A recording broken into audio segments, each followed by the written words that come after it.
The most dangerous friendships don't feel toxic. They feel like home. That's the part no one talks about.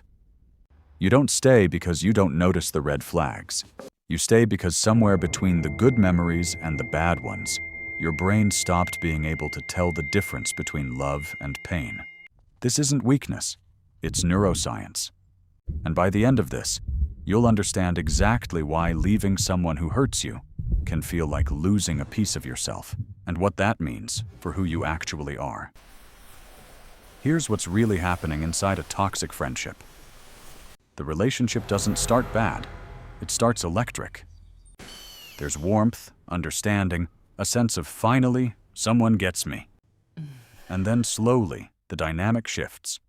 Criticism disguised as honesty, jealousy dressed as concern, moments of closeness followed by cold silence.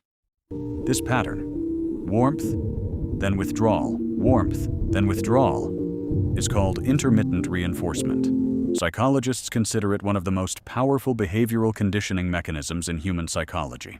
It's the same principle behind slot machines. You don't keep pulling the lever because you always win. You keep pulling because you never know when you will. Your brain becomes addicted to the possibility of the good version of that person. Then comes the sunk cost trap. You've invested years, secrets, parts of yourself you've never shown anyone else. Walking away doesn't just feel like losing a friend. It feels like wasting everything you already gave. Behavioral economist Daniel Kahneman showed us that humans feel the pain of loss roughly twice as intensely as the pleasure of gain. So, even when the friendship is actively hurting you, your brain is running the numbers and deciding that leaving costs more than staying. It doesn't. But it feels like it does.